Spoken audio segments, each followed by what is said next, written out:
దేవుడైన యెహోవా మాటలు వినుడని ఇశ్రాయేలీయులకు ఆజ్ఞాపించి వారితో ఇట్లనెను.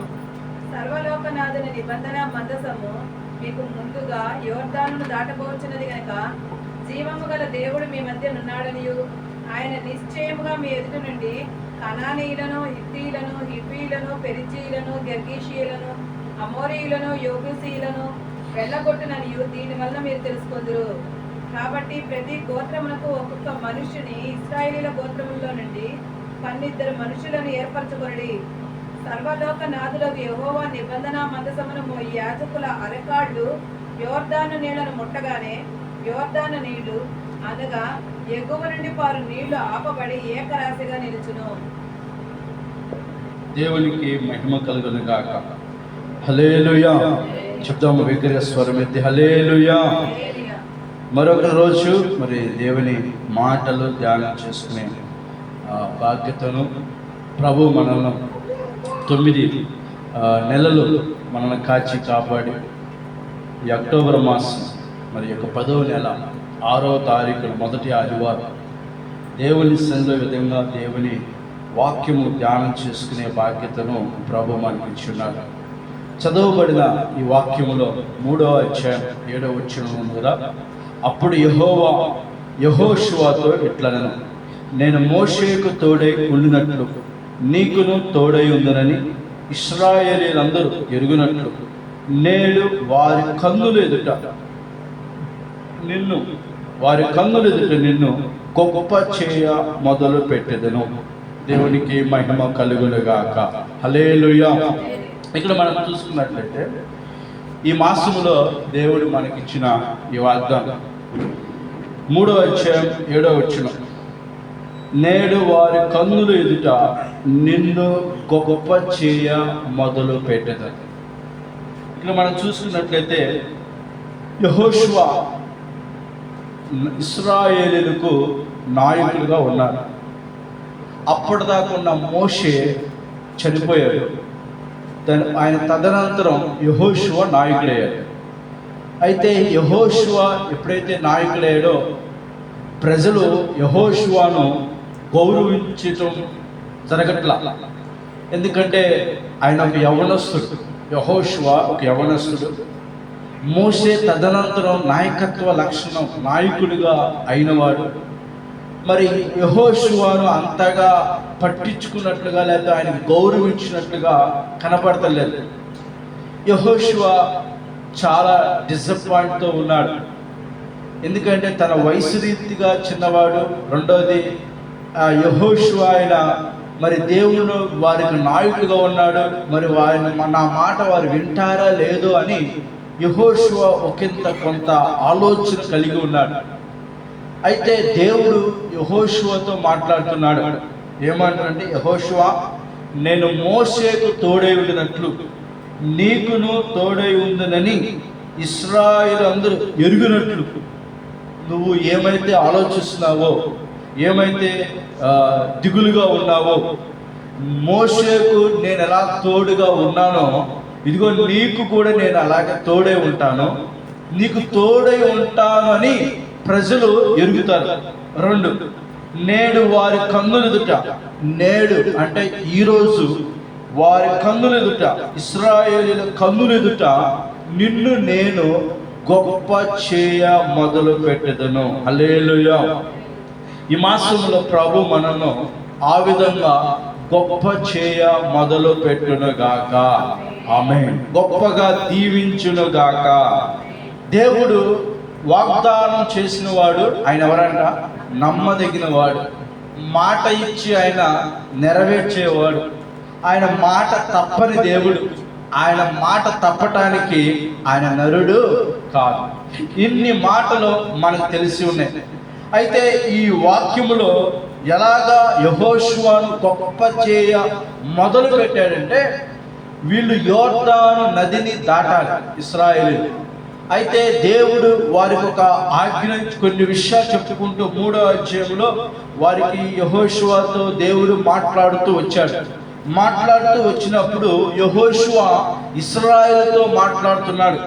మాట్లాడుతూ ఏమంటున్నాడంటే 3వ వచనం, మీరు మీ దేవుడైన యెహోవా నిబంధన మందసమును యాజకులైన లేవీయులు మోసుకుని పోవుట చూచినప్పుడు మీరున్న స్థలముల నుండి బయలుదేరి దాని వెంబడి వెళ్ళవలను. మీకును దానికి దాదాపు 2000 కొల మూరలు ఎడముండవలను. మీరు వెళ్ళు త్రోవ మీరింతకు ముందు వెళ్ళినది కాదు, మీరు దానిని గుర్తు పట్టవలను గనుక ఆ మందసమునకు సమీపముగా మీరు నడవరాదు. యెహోషువ ఇశ్రాయేలు చెప్తున్నాడు, మీ ముందు యాజకులు వెళ్తారు, యాజకులు మందసాన్ని మోసుకుంటూ వెళ్తారు.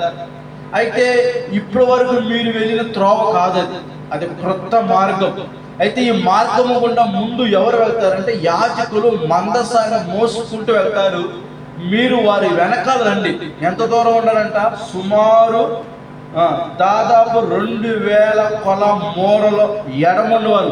ఆ మందస్సము మోసే యాజకులకు మీకు 2000 కొల మూరలు ఎడమ ఉండాలి. సపోజ్ మన భాషలో చెప్పుకోవాలంటే 2000 కిలోమీటర్లు అంత దూరం, లేదా 200 మీటర్లు అంత కొంత గ్యాప్, దానికి దీనికి ఇంత గ్యాప్ ఉండాలి ఆ మందసానికి మీకు ప్రజలకు మధ్య.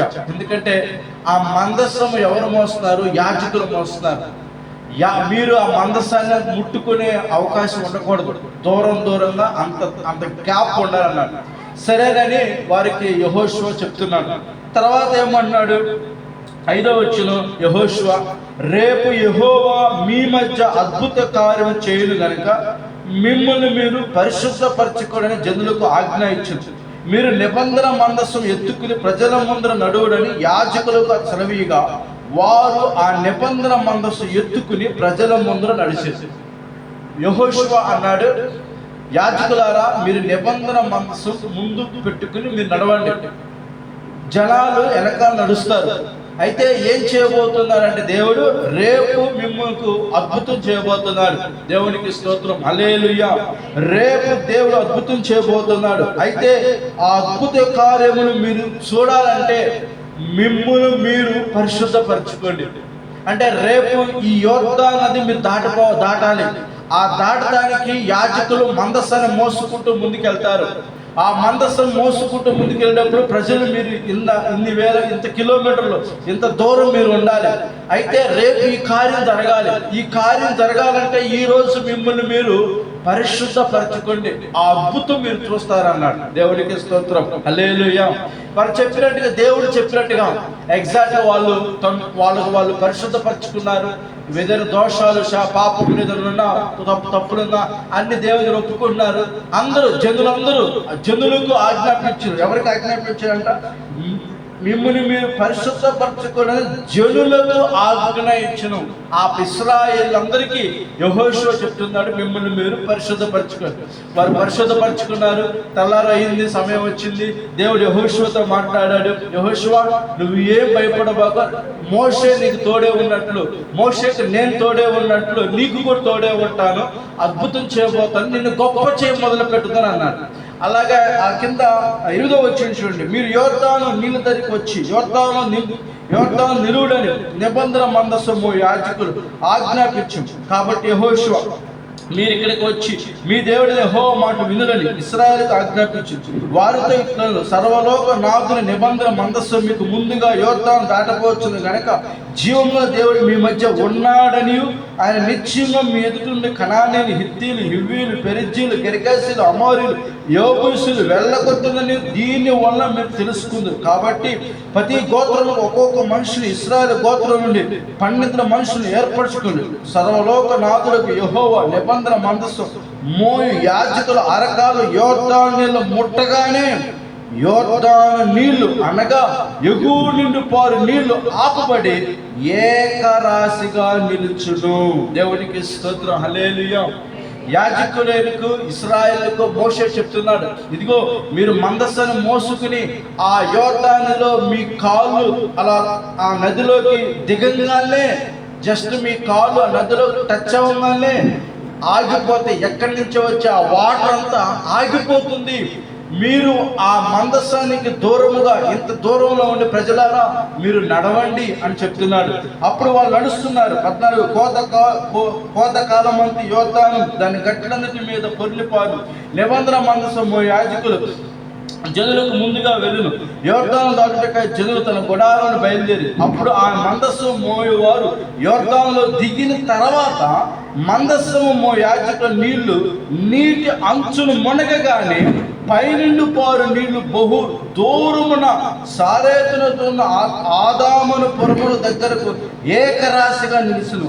లవణ సముద్రం, ఆరాబ సముద్రము పారులను కొద్దిగా ఆపబడును. జనులో ఎరుకెదుకుని దాటగా యెహోవా నిబంధన మందసము యాజకులు యోర్దాను మధ్య ఆరణ్యాన స్థిరముగా నిలిచిరి. జనులందరూ యోర్దాను దాటుట తుదముట్టు వరకు ఇశ్రాయేలందరూ ఆరణ్యాన మీద దాటుచూ వచ్చింది. హల్లెలూయా, స్తోత్రం చేద్దాం. హల్లెలూయా. ఎంత గొప్ప కార్యం జరిగిందో చూడండి. ఇక్కడ అద్భుతం జరిగింది. ఇక్కడ ఏదైతే రేపు మీకు అద్భుతం చేస్తానని ప్రభు చెప్పాడో ఎగ్జాక్ట్ గా యోర్దాన్ నది ఆగిపోవటం, నదిలో నీళ్లు ఆగిపోవటం అనేది చాలా కష్టం. నదిలో నీళ్లు అది ఏకరాశిగా ఎప్పుడు ప్రవహించే నది.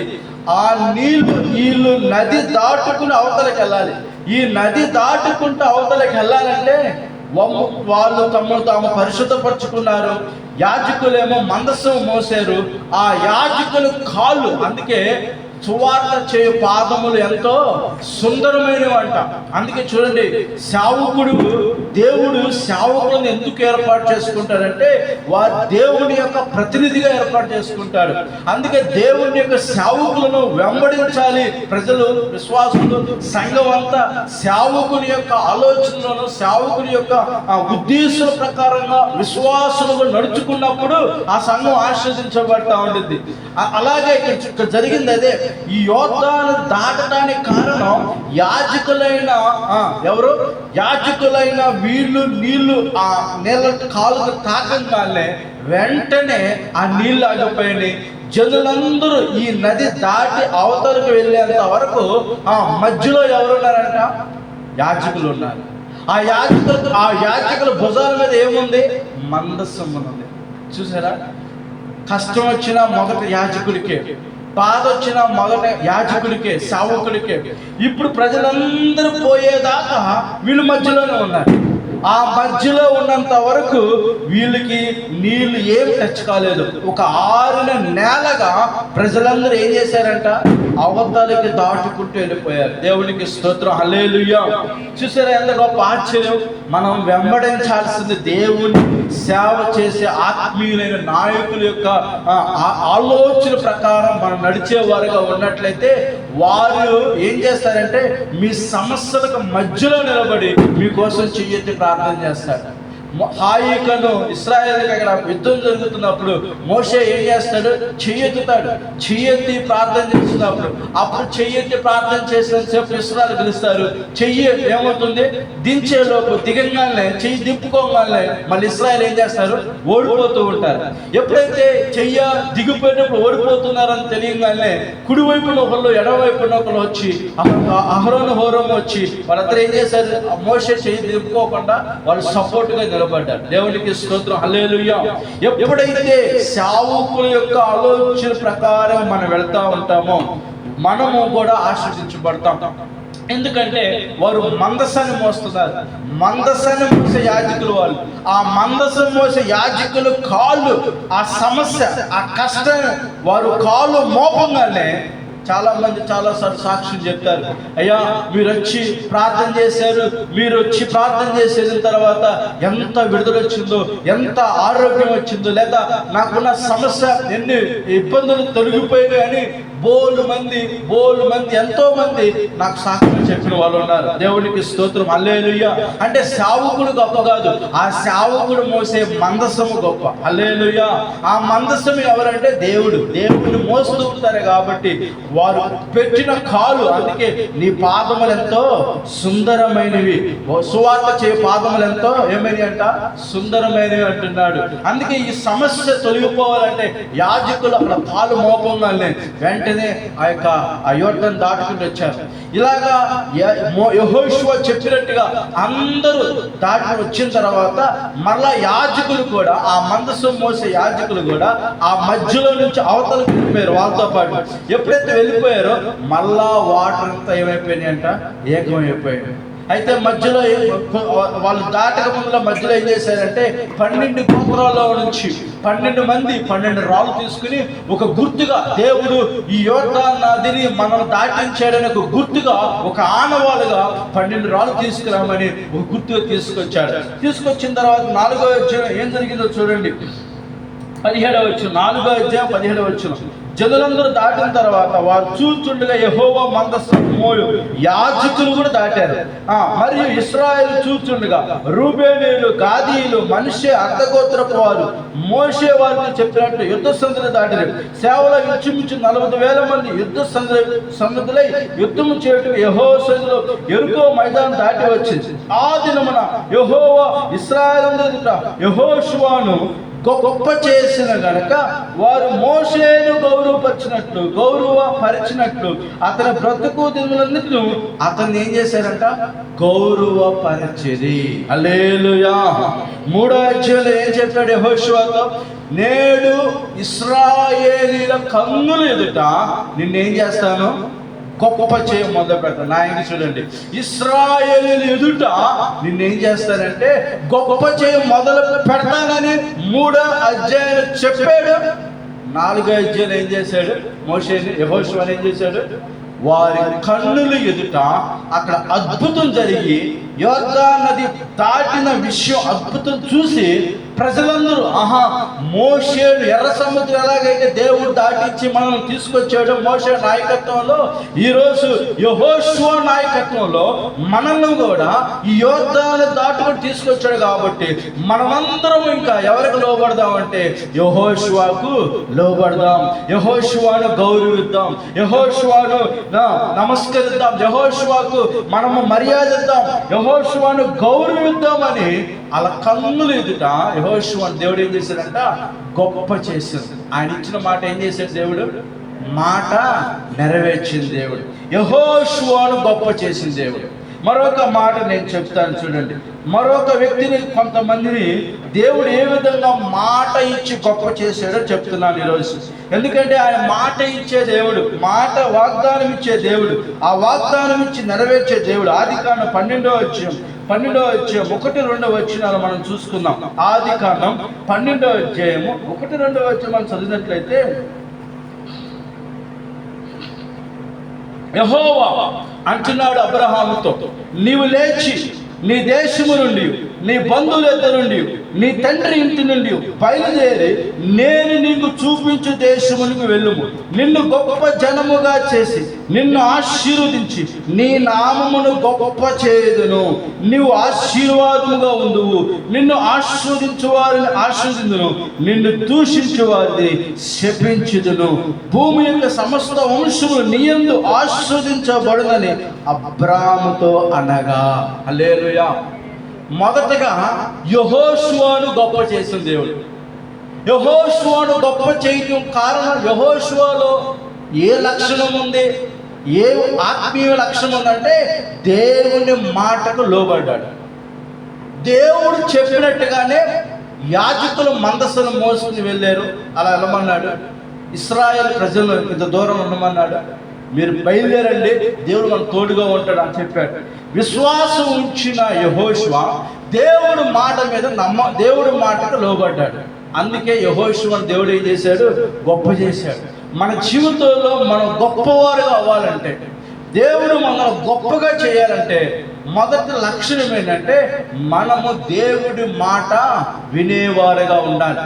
ఇక్కడ 12వ అధ్యాయంలో అబ్రహాముతో అన్నాడు, నీ బంధువులు, నీ దేశస్థులు, నీ కుటుంబస్తులు, నీ అందరి దగ్గర నుంచి నువ్వు విడిచి బయలుదేరి నేను నీకు చూపించు దేశానికి వెళ్ళు. నిన్ను ఏం చేస్తారన్నాడు, గొప్ప జనముగా. చెప్పండి, ఏం చేస్తారంట, చెప్పండి, పెద్ద చెప్పండి, అందరూ ఏం చేస్తారంట, గొప్ప జనము. నోరు చెప్పండి, గొప్ప ఏం చేస్తారంట, మీరు గొప్పగా ఆశీర్వదించబడాలా లేదా? అందరూ అనుకుంటాం, అందరికి ఆశ ఉంటుంది, నేను గొప్పగా దీవించబడి, నా స్థితి ఎప్పుడు ఇలా ఉండకూడదు, నా స్థితి ఎప్పుడు ఇలా ఉండకూడదు, నా పరిస్థితులు ఎప్పుడు ఇలా ఉండకూడదు. ఎల్లకాలం రోగాలతో ఉండటం ఇష్టమా? ఎల్లకాలం ఆర్థిక ఇబ్బందులతో ఉండటం ఇష్టమా? ఎల్లకాలం సమస్యలతో ఉండటం ఇష్టమా? ఎల్లకాలం ఇలాగ ఉండటం ఇష్టమా అంటే ఎవరికి ఇష్టం ఉండదు. ఏమి ఇష్టం? నేను గొప్పవాడు అవ్వాలి, నా పిల్లలు గొప్పవాడు, నాకన్నా గొప్పవాడు. అలాగా అవ్వాలంటే అబ్రహాముతో అన్నాడు దేవుడు, నిన్ను నేను గొప్ప జనముగా చేసి నిన్ను ఆశీర్వదిస్తాను. ఏమండి, అప్పటిదాకా దేవుడితో సత్సంబంధం లేదు అబ్రహాం ఒక బొమ్మలను తయారు చేసుకుని అమ్ముకునేవాడు. ఒక విగ్రహాలు తయారు చేసుకుని బండ్ల మీద పెట్టుకుని అమ్ముకునే వ్యక్తి. అంటే నాస్తికులు, ప్రభువుని ఎరగని వ్యక్తి, దేవుడిని ఎరగని వ్యక్తి, దేవుడు అంటే తెలియని వ్యక్తి. ఆకాశంలో ఒక మెల్లని స్వరాన్ని వినేసి ఆ స్వరానికి లోబడిపోయాడు అబ్రహాం. చూసి నమ్మలా, చూడక నమ్మిన వారు ధన్యులంట. అబ్రహామేమో చూసి దేవుడితో ఇట్లా ఎదురుబడిలో కూర్చుని మాట్లాడినట్టుగా అంత ఆ మొదట ప్రారంభ దశలో అంత అనుభవం లేదు ఆయనకి. జస్ట్ స్వరంతో విన్నాడు. అన్నాడు, నేను చెప్పినట్టుగా నువ్వు బయలుదేరి ఇక్కడి నుంచి, నువ్వు వెళ్ళు, ఇక్కడి నుంచి నువ్వు వెళ్ళిపోయి, ఇక్కడి నుంచి వెళ్ళు, ఇక్కడి నుంచి విడిచిపెట్టు వెళ్ళు, నీ బంధువులు స్నేహితులు అందరిని విడిచిపెట్టు అన్నప్పుడు నేను గొప్ప జనముగా చేస్తాను. ఆ మాటకు ఏం చేసింది? 5వ వచనం, 4వ వచనం, యెహోవా అతనితో చెప్పిన ప్రకారం అబ్రహాము వెళ్ళెను. ఏంటంట? దేవుడు చెప్పినట్టుగా అబ్రహాం ఏం చేశాడంట? వెళ్ళాను. క్రైస్తవ జీవితం అంతా ఎలా ఉంటుందంటే దేవుని మాటకు లోబడడం, ఆయన చెప్పింది చేయడం. ఇది క్రైస్తవ జీవితం. ఆయన చెప్పింది ఎవరైతే చేస్తారో, ఆయన మాటకు ఎవరైతే ఒబీడియన్స్ చూపిస్తారో వారిని దేవుడు ఏం చేస్తారంటే గొప్ప జనముగా చేస్తారు. గొప్ప చేయడానికి మొదలు పెడతాడు ఆయన. మనం లోబడకపోతే ఎలా గొప్ప భాష తీస్తాడు? మనం చేసే ఉద్యోగంలో ఆఫీసర్కి, ఆ యొక్క మేనేజర్కి, కింద ఉన్న ఉద్యోగస్తులు ఏం చేయాలంటే ఆయన లోబడాలి, ఆయన చెప్పిన పని చేయాలి. ఆయన చెప్పిన పని చేసినప్పుడు ఆయన కూడా ఏం చేస్తాడు? ప్రమోషన్ ఇస్తాడు. ఎందుకంటే మాట వినేవాడికే ఆయన మేనేజర్ ప్రమోషన్ ఇస్తాడు. మాట వినని వాడికి ఏం చేస్తాడు? వీడు నా మాట అంటే లేదు, వీడిని ఇంకా తొక్కాలి, వీడిని ఈ స్థితిలో ఉంచాలి, వీడిని హైలో తీసుకెళ్ళకూడదు, చిన్న పోస్ట్కే నన్ను లెక్క చేయట్లేదు, వీడు పెద్దవాడైతే నన్ను ఇంకా లెక్క చేయడని ఆయన వాడిని పైలోకి తీసుకురాడు. వినేవాడు ఎవడైతే ఉంటాడో వాడిని ప్రమోషన్కి ఇస్తాడు. ఇంకో ప్రమోషన్ ఇంకా గొప్పవాడు అవుతాడు. దేవునికి స్తోత్రం. ఎగ్జాక్ట్గా ఇక్కడ బైబిల్ కూడా చెప్తుంది, దేవుని మాట వినేవారిని దేవుడు ఏం చేస్తాడంట? గొప్ప చేస్తాడు. ఇక్కడ అబ్రహాము, ఇందాక యెహోషువను దేవుడు ఏం చేశాడు? గొప్ప చేశాడు.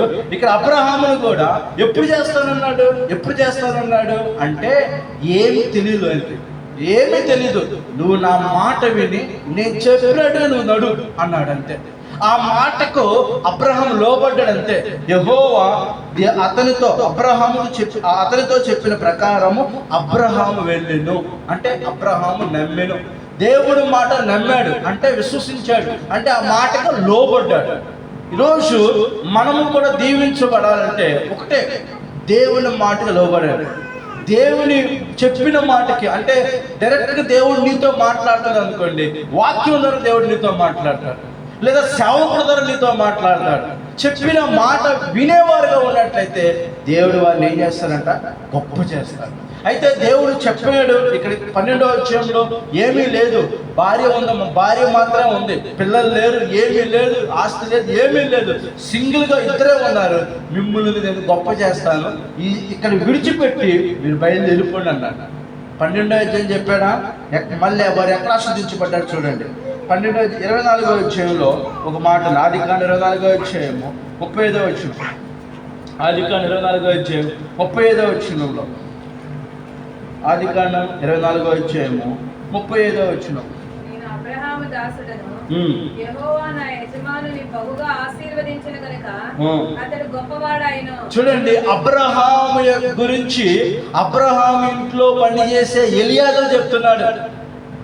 ఎలియాజరు చెప్తున్నాడు ఏమని? మరలా చదువుతాము ఆ మాట 24. నేను అబ్రహాము దాసుడను, నేను అబ్రహాము దాసులను, యెహోవా నా యజమానుని బహుగా ఆశీర్వదించెను గనుక అతడు గొప్పవాడాయను. చూడండి, నా యజమానులను నా దేవుడు, మేము ఆరాధించే యెహోవా మా యజమానులు బహుగా ఆశీర్వదించిన గనక, బహుగా దీవించిన గనక నా యజమానులు ఏమయ్యాడంటే గొప్పవాడాడు.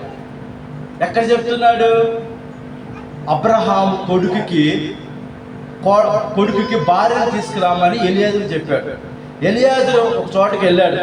వారు దూరంగా, ఆయన కూడా అలా కొడుకుకి భార్య ఎలా తీసుకురావాలో అది పెద్ద స్టోరీ. ఆయన వెళ్ళాడు, ప్రార్థన చేసుకున్నాడు. ఆ టైంలో ఒక అమ్మాయి వచ్చింది, రిబ్కా వచ్చింది. ఓకే, ఆ తర్వాత ఎవరమ్మా అంటే పలానా అబ్బో చుట్టాలు అవుతారని కరెక్ట్గా లాభాన్ దగ్గరికి వెళ్ళాడు. ఈ లాభాన్ దగ్గర కూర్చుని ఇవన్నీ చెప్తున్నాడు. ఏమని? మా యజమానుడు ఏంటంట, మా అంతటా నేను అబ్రహాము యొక్క పనవుడిని, అబ్రహాము యొక్క దాసుడు నేను. యెహోవా నా యజమానుని బహుగా ఆశీర్వదించాడు. బహుగా అంటే ఇక ఇది లేదు, అది లేదు, ఇది లేదు, అది లేదు అనేది లేదంట. బహుగా ఆశీర్వదించాడు. ఎప్పుడు? 12వ అధ్యాయంలో దేవుడు అబ్రహాము భక్తి స్టార్ట్ చేస్తే 24వ అధ్యాయంకి వచ్చేసరికి ఏమైందంట? ఆశీర్వదించబడ్డాడు. మరి ఈలోపు కష్టాలు రాలేదా? బోల్డెన్ వచ్చినాయి. బాధలు రాలేదా? బోల్డెన్ వచ్చినాయి. చివరికి తన భార్యనే ఒక వ్యక్తి తీసుకెళ్ళిపోయాడు. అంత భయంకరమైన సమస్యలు వచ్చినాయి. అయినా కూడా చివరికి కొడుకుని కూడా చంపే అంత పరిస్థితి వచ్చింది. అయినా కూడా అబ్రహాము ఎవరిని విడిచిపెట్టదంటే దేవుడిని విడిచిపెట్టలా. దేవుడి మాట విశ్వాసం ఉంచాడు. ఇప్పుడు అంటున్నాడు అబ్రహాము గురించి, నేను గొప్పవాడాను అని అబ్రహాముగా చెప్తుంది. అబ్రహాము ఇంట్లో పనిచేసే ఎలియాజరు చెప్తున్నాడు. ఏమనంటే, అయ్యా నా యజమాను నా దేవుడు ఏం చేశాడు? బహుగా ఆశీర్వదించాడు. కాబట్టి అతను ఏమైనంట? గొప్పవాడాను. అతనికి గొర్రెలు, గొడ్లు, వెండి, బంగారం, దాసులు, దాసీలు, ఆ జనము, ఒంటులు, గాడిదలు దయచేసి. ఒకటి ఉంది, ఒకటి లేదని లేదు. బంగారం అంటే వెండి లేదు కావచ్చు. బంగారం, వెండి, పన్నులు, దాసులు, జనం. బయలుదేరేటప్పుడు ఎంతమందితో బయలుదేరాడు అబ్రహాము? ఒక్కడే. ఆయన భార్య, పిల్లలు కూడా లేరండి. మరి ఎలా నమ్మాడో చూడండి, ఎలా విశ్వసించాడో చూడండి. ఇక్కడ మనం ఈరోజు అర్థం చేసుకోవాల్సిన ఒకటే, దేవుడు మనలో గొప్ప చేయాలంటే మనము దేవుడు చెప్పినట్టుగా నడవాలి. ఆయన చెప్పిన మాట మనం విన్నట్లయితే ఆశీర్వదించేది ఆయన, హెచ్చించేది ఆయన, గొప్ప చేసేది ఆయన, బలపరిచేది ఆయన, స్వస్థపరిచేది ఆయన. జస్ట్ మనం చేయవలసిందంటే ఒబీడియంట్, ఆయనకి మనము లోబడటం మాత్రమే.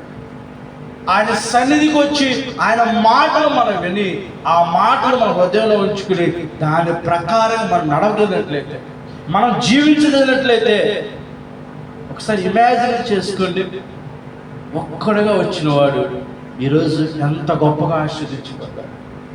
ఎంత జనము, పనివాళ్ళు, బంగారం, వెండి, ఒంటులు, గాడిదలు, మేకలు, గొర్రెలు. అబ్బో, ఒక మాట బైబిల్ చెప్తుంది, భూమి కూడా ఆ రాస్తికి ఏమందంట? సరిపోలేదంట.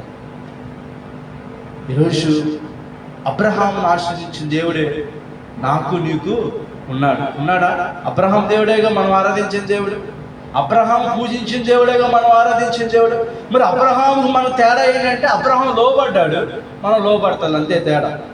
అబ్రహాము దేవుడి మాట విన్నాడు, మన దేవుడి మాట వింటాం, అదే తేడా. ఎప్పుడైతే దేవుడి మాట వింటామో, లోబడతామో, అబ్రహాం గొప్ప చేశాడు. దేవుడికి స్తోత్రం, హల్లెలూయా. మరొక చూద్దాం, 18వ అధ్యాయం, ఆదికాండం 18 కూడా చూద్దాం.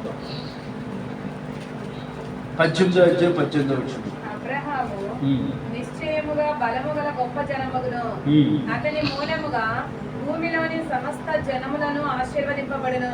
చూడండి, ఎట్లనగా చాలు. అబ్రహాము నిశ్చయముగా బలము గల గొప్ప జనమగును, అతని మూలంగా భూమిలోని సమస్త జనులు ఆశీర్వదించబడతారని ఇక్కడ ఎవరు చెప్తున్నారో తెలుసా? దేవుడు, సాక్షాత్ దేవుడు చెప్తున్నాడు. ఇక్కడ ఒకరోజు అబ్రహాం ఇంటికి 3 దేవదూతల్లాగా దేవుడు వాళ్ళ దగ్గరికి వచ్చాడు. వచ్చి ఆశీర్వదించి, పిల్లలు లేని బాధలో ఉంటే వచ్చి ఆహారం సిద్ధపరిచారు. శారా మంచి భోజనం పెట్టింది, తీసుకొచ్చింది. తిన్న తర్వాత అబ్రహామును, శారాను దేవుడు దీవిస్తున్నారు. శారా, అబ్రహాం వినండి, మరుసటి ఏటికి మీకు కుమారుడు పడతాడు. శారా నవ్వింది, కానీ అబ్రహాం నవ్వలేదు, నమ్మాడు, విశ్వసించాడు. కానీ చెప్తున్నాడు, ఇదిగో మిమ్మల్ని నేను గొప్ప జనాంగముగా చేస్తాను. హల్లెలూయా. ఆ మాట నెరవేర్పు జరిగిందా లేదా? హల్లెలూయా. ఆ మాట అబ్రహాం జీవితం నెరవేర్పు జరిగింది. పిల్లలు లేనట్టే ఒక పిల్లోడు ఇస్సాకునిచ్చాడు. తర్వాత ఆ ఇస్సాకు ద్వారా యాకోబు ద్వారా 12 గోత్రాలు అబ్రహాం వారసత్వంలో నుంచి వచ్చారు. దేవునికి మహిమ కలుగును గాక. మరొక మాట మనం చూద్దాం. ఆదికాండం 17వ అధ్యాయం 20వ వచనం. 17:20. ఇష్మాయేలునికి వచ్చి, నీవు చేసిన మనవి నేను వింటిని. ఇదిగో నేను అతన్ని ఆశీర్వదించి అతనికి సంతానాభివృద్ధి కలుగజేసి అత్యధికముగా అతన్ని విస్తరింపచేసేదను. అతడు 12 మంది రాజులను కనును. అతనిని గొప్ప జనముగా చేసేదను. అతనిని కూడా ఎవరిని? ఇష్మాయేలు ఎవరు? దాసి కుమారుడు, హాగరు కొడుకు. ఇది కరెక్ట్ సంబంధం కాదు. అయినా కూడా అబ్రహాము బాధపడుతుంటే, అబ్రహాము నువ్వు బాధపడబాకు, ఇష్మాయేలు కూడా ఏం చేస్తాను? గొప్ప జనాంగంగా చేస్తానన్నాడు. ఇప్పుడు అందుకే ఇప్పుడు యుద్ధం ఎవరికి జరుగుతుంది తెలుసా? ప్రపంచంలో యుద్ధం జరుగుతుంది. ఎవరికో తెలుసా? ఇశ్రాయేలీకి ఇష్మాయేల్ సంతానం. ముస్లిం కంట్రీస్ సంబంధించి రాష్ట్రాలకను యెరూషలేములో ఉన్న ఇజ్రాయెల్కి ఇప్పుడు యుద్ధం జరుగుతుంది. హల్లెలూయా. చూడండి, వీరిని కూడా దేవుడు ఏం చేశాడంట? గొప్ప అబ్రహాం బాధపడుతుంటే, బాధపడబాకు, ఇష్మాయేల్ గురించి నువ్వు బాధపడతాము, ఇష్మాయేల్ కూడా ఏం చేస్తాడంట? గొప్ప జనాంగంగా చేస్తానన్న దేవుడు ఇష్మాయేల్ కూడా ఏం చేశాడంట? గొప్ప జనాంగంగా చేశాడు. 21:18 ఆదికాండం 21:18. నీవు లేచి ఆ చిన్నవాణ్ణి లేవనెత్తి నీ చేత పట్టుకొనుము, వానిని గొప్ప జనముగా చేసేదనని ఆమెతో అనెను. మరియు దేవుడు ఆమె కన్నులు తెరిచినందున ఆమె నీళ్ల ఓట చూసి వెళ్ళి ఆ తిత్తిని నీళ్లతో నింపి చిన్నవానికి త్రాగనిచ్చెను. హాగరు కొడుకు ఇష్మాయేల్ ఒకరోజు శారా వెళ్ళిపో అని నెట్టేసింది. నువ్వు నాకు పుట్టిన ఇస్సాకుతోను ఇష్మాయేల్ గొడవ అవుతుంది. ఈ యుద్ధం ఇప్పుడు కాదు, పుట్టింది కాడి నుంచి గొడవే.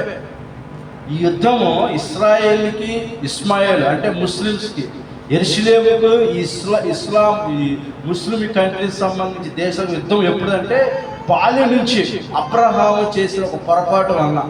ఆ పొరపాటు కారణం ఎవరు? శారానే కారణం. ఈ యుద్ధము వాళ్ళు చిన్నప్పటి నుంచే కొట్లాడుకుంటుంటే, ఇలాగైతే ఉండటం కరెక్ట్ కాదని ఏం చేసిందని శారా పంపించేసింది హాగర్ల కొడుకులు. వారు వెళ్ళిపోతారు, తీసుకెళ్ళి నీళ్ళు కూడా అయిపోతాయి, చాలా నిరాశలోకి చావే శరణ్యం అనుకుంటారు. అలాంటి బాధలో ఉన్నప్పుడు దేవుడు ఎవరు చూశాడంటే హాగర్ని చూసి అంటున్నాడు 18వ వచనం, నీవు లేచి ఆ చిన్న లేవనెత్తి నీ చేత పట్టుకును, వారిని గొప్ప జనంగా చేసేది ఆమెతో నేను. అబ్రహాముతో ఇందాక చూసాం కదా, అబ్రహాముతో చెప్పాడు, నువ్వు ఇష్మాయేలు గురించి బాధపడబాకు, ఇష్మాయేలు గొప్ప జనాంగా చేస్తారన్నాడు. ఇప్పుడు హాగరుతో చెప్పాడు, హాగరు నువ్వు భయపడబాకు, ఇష్మాయేలు నేనేం చేస్తానంటే ఒక గొప్ప జనాంగా చేస్తాను. ఇస్సాకు ఎలాగైతే గొప్ప జనాంగంగా చేశాడు, ఇప్పుడు ఇష్మాయేల్ని కూడా ఏం చేశాడు? గొప్ప జనాంగంగా చేశాడు. అందుకే ఇప్పుడు యుద్ధం కూడా జరుగుతుంది. ఆ యుద్ధం పెద్దదైతే 3వ ప్రపంచ యుద్ధం వచ్చింది. 3వ ప్రపంచ యుద్ధం అయితే వచ్చిందనుకోండి, దేవుడు రాక వచ్చేసినట్లు లెక్క. ఇప్పుడు 3వ ప్రపంచ యుద్ధం రావటానికి చాలా దగ్గరగా ఉందన్నమాట. దేవుడు రాక చాలా దగ్గరగా ఉందని లేఖనాలు చెప్తున్నాయి. ప్రపంచంలో జరిగే యుద్ధాల గురించి ఆలోచిస్తే కరెక్ట్గా తెలియజేస్తున్నారు. అందుకే దేవుడు ఎందుకు ఈరోజు ఈ యొక్క మాట మనం ధ్యానం చేసుకుంటున్నామంటే, దేవుడు చెప్పాడు అంటే ఆయన ఖచ్చితంగా ఏం చేస్తాడు? నెరవేరుస్తాడు. యెహోషువను గొప్ప చేశాడు, అబ్రహామును గొప్ప చేశాడు, ఇష్మాయేల్ను ఏం చేశాడు? గొప్ప చేశాడు. ఇష్మాయేల్ ఎవరిని బట్టి గొప్ప చేశాడు?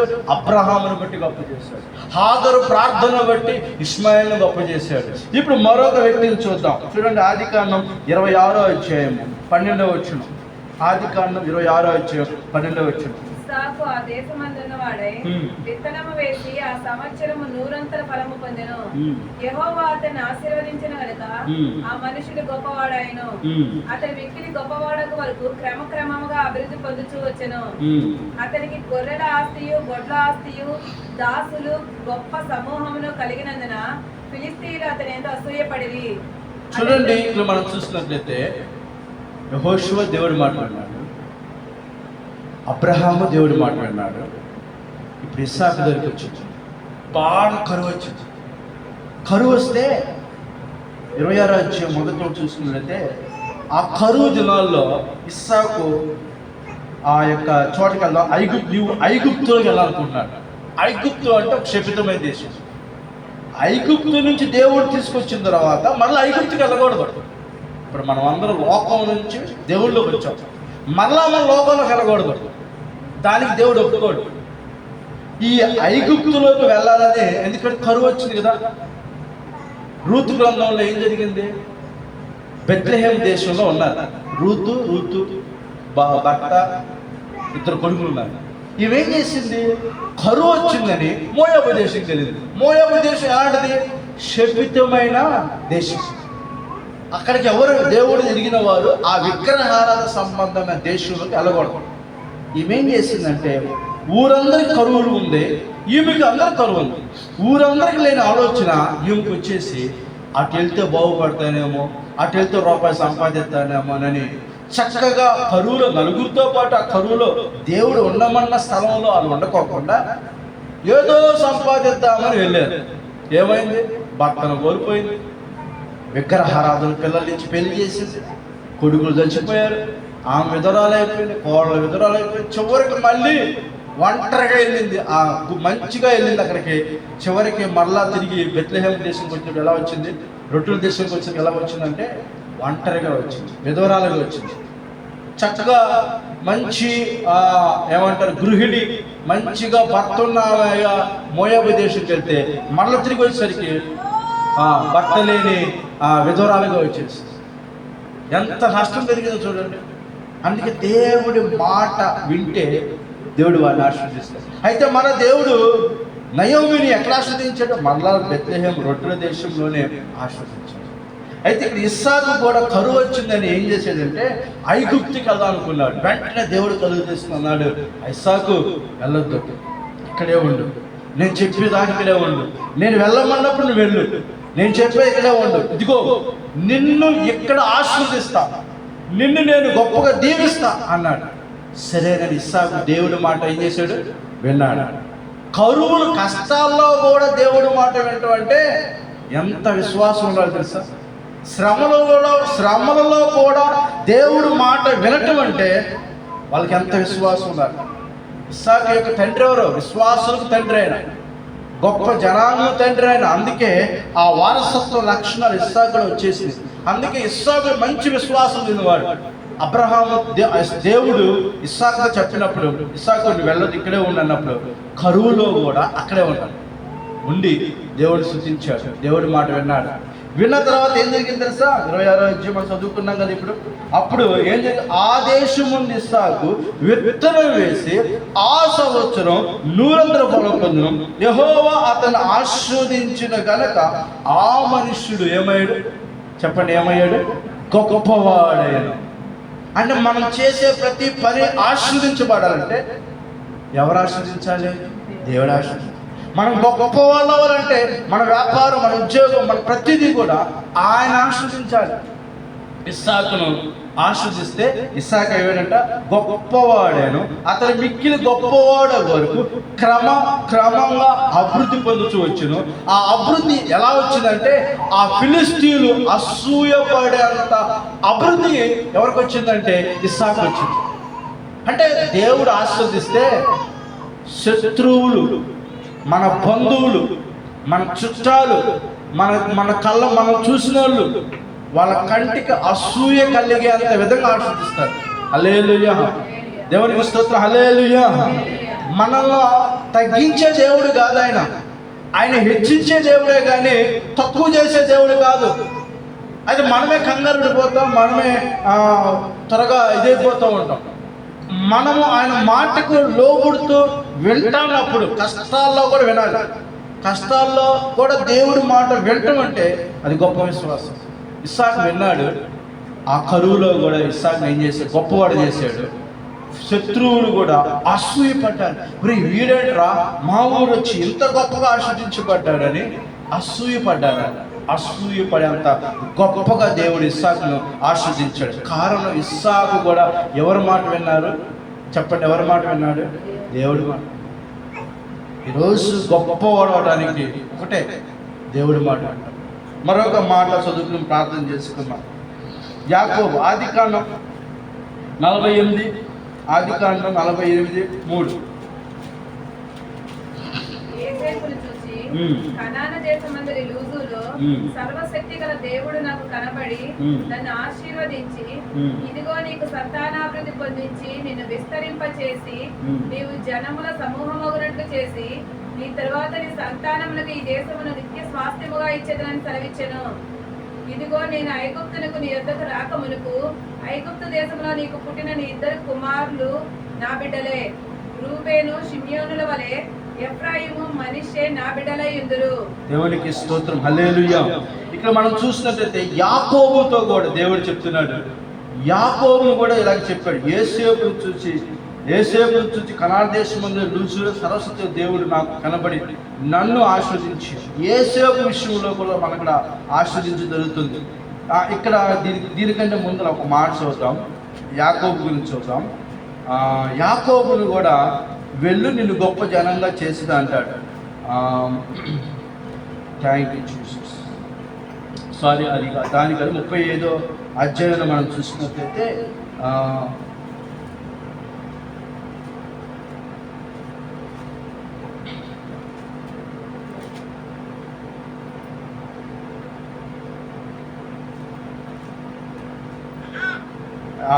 32 అధ్యాయంలో ఉంది. 35 చదువుతాము ఒకసారి. 9వ వచనం. యాకోబు 14 నుండి వచ్చుండగా దేవుడు తిరిగి అతను ప్రత్యక్షమే అతన్ని ఆశీర్వదించింది. అప్పుడు దేవుడు అతనితో, నీ పేరు యాకోబు, ఇక మీద నీ పేరు యాకోబు అనబడదు, నీ పేరు ఇశ్రాయేలు అని చెప్పి అతనికి ఇశ్రాయేలు అని పేరు పెట్టిన. మరి దేవుడు, నేను సరస్వతిలో దేవుడును, నీవు ఫలించి అభివృద్ధి పొందుము, జనముల సమూహం నీవనుకును, రాజులు నీ గర్భవాస పుట్టుదురు, నేను అబ్రహాముని ఇస్సాకు ఇచ్చిన దేశం నీకు ఇచ్చిన, నీ తర్వాత నీ సంతానం నీ దేశంకి ఇచ్చిన అతను చెప్పాను. దేవుడు అతనితో మాట స్థలంలోని పరమునకు వెళ్ళును. ఆయన తనతో మాట్లాడిన చోట యాకోబు స్తంభము అనగా రాతి స్తంభమును కట్టించి దాని మీద పానార్పణం చేసి నూనె దానిని పోసి తనతో దేవుడు మాట్లాడిన చోటికి యాకోబు బేతేలు అని పేరు పెట్టాడు. హల్లెలూయా. ఇక్కడ యాకోబు కూడా చెప్తున్నాడు, యాకోబు నువ్వు మరలా తిరిగి నీ స్వదేశానికి వెళ్ళటానికి భయపడబాకు. ఎందుకంటే యాకోబు యొక్క అన్న యాకోబును చంపడం సిద్ధంగా ఉన్నాడు. అయితే యాకోబు భయపడుతుంటే యాకోబుతో అంటున్నాడు, భయపడబాకు, మీ తండ్రి మీ ఇస్సాకు ఎలా తోడుగా ఉన్నానో, యాకోబుకి ఎలా తోడుగా ఉన్నానో నీకు కూడా అలాగే తోడుగా ఉంటాను. ఖచ్చితంగా నిన్ను కూడా నేను గొప్ప జనాంగంగా చేస్తానన్నాడు. నీ గర్భవాసులు 12 గోత్రాలు సంతానం తీసుకురాబోతున్నారు. చూడండి ఎంత గొప్ప విషయము. ఇప్పుడు 12 గోత్రాలు, రూబేలు గోత్రము, దాను గోత్రం, ఇలా 12 గోత్రాలు ఆ యొక్క జనాంగం నుంచే ఆ యొక్క ప్రజలు విస్తరించబడ్డారు. అలా అంత గొప్పగా దేవుడు యాకోబును, మోసగాడైన యాకోబును ఇశ్రాయేలుగా మార్చాడు. హల్లెలూయా. దాని తర్వాత మరొక మాట చూద్దాం. ఎస్తేరు గ్రంథం రండి. ఎస్తేరు గ్రంథం 9వ అధ్యాయం 4వ వచనం. ఎస్తేరు గ్రంథం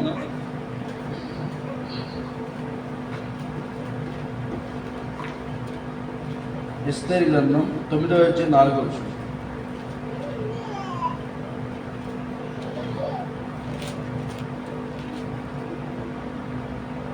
మొర్దెకై రాజు యొక్క నగరులో గొప్పవాడాయను. ఈ మొర్దెకై అనేవాడు అంతకంతకు గొప్పవాడొకడు చేత అతని కీర్తి సంస్థానములన్నింటి యందు వ్యాపించెను. దేవునికి మహిమ కలుగుగాక. మొర్దెకై రాజు యొక్క నగరంలో గొప్పవాడాయను. ఈ మొర్దెకై అనేవాడు అంతకంత గొప్పవాడొకడు చేత అతని కీర్తి సంస్థానం అన్నింటి యందు వ్యాపించింది. అసలు ఒకప్పుడు ఈ మొర్దెకై ఎవరు? ఏమీ లేనోడు. ఒకప్పుడు ఈ మొర్దెకై ఎవరంటే ఏమీ లేనోడు. ఒకప్పుడు ఈయన తన యొక్క అన్నయ్య కూతురు అంటే ఎస్తేరు బాబాయ్ అవుతాడు. ఒకప్పుడు వీళ్ళిద్దరి జీవితం చాలా దైన్యమైన జీవితం. ఎప్పుడైతే రాజుకు భార్య అయిందో ఎస్తేరు, తన యొక్క అప్పటి నుంచి ఆ కోటలోనే మొర్దెకై కూడా ఉంటున్నాడు.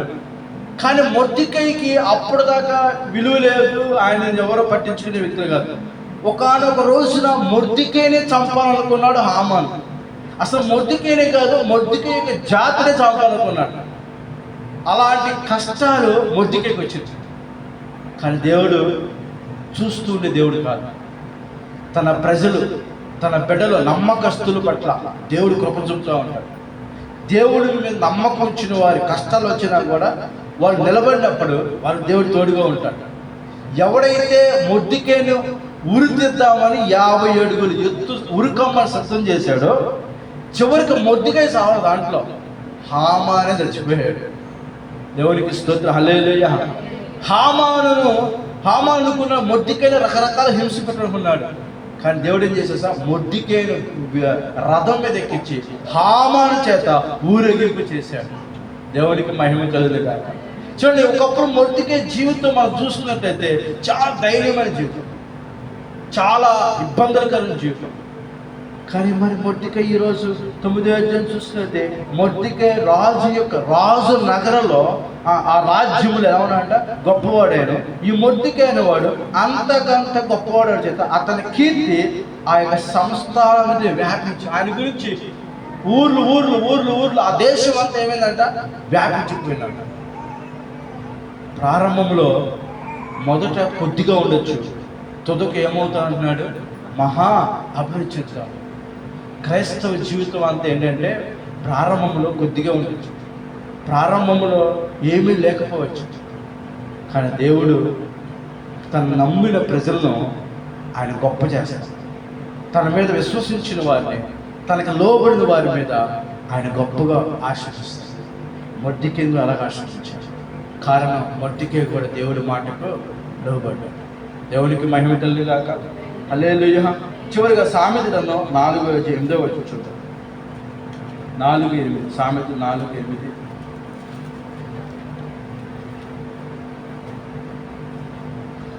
దానిని గొప్ప చేసినా అది నిన్ను హెచ్చించు, దాన్ని కౌగిలించినలా అది నీకు ఘనత తెచ్చు. ఏంటంటే జ్ఞానం. 6 చూస్తే, జ్ఞానమును విడువక ఉండేలా అది నిన్ను కాపాడు, దాన్ని ప్రేమించేలా అది నిన్ను రక్షించును. జ్ఞానం సంపాదించుకుంటే జ్ఞానానికి ముఖ్య అవసరము. నీ సంపాదన అంతా ఇచ్చి బుద్ధి సంపాదించుకున్నాను. అది అంటే ఆ జ్ఞానం, ఆ బుద్ధి గొప్ప, దానిని నువ్వు గొప్ప చేసినలా అది నిన్ను హెచ్చించును. అంటే దేవుడును నువ్వు ఎప్పుడైతే గొప్ప చేస్తావో, దేవుడిని ఎప్పుడైతే నువ్వు గౌరవిస్తావో, దేవుడి దగ్గర నుంచి ఆ జ్ఞానం, ఆ బుద్ధిని ఎప్పుడైతే తెచ్చుకుంటామో ఏం జరుగుతుందంటే ఆ మనిషిని దేవుడు ఏం చేస్తాడంట, హెచ్చిస్తాడు. హల్లెలూయా. మత్తయి సువార్తలో ఒక మాట ఉంది, అది కూడా చదివి ప్రార్థన చేస్తాం. 20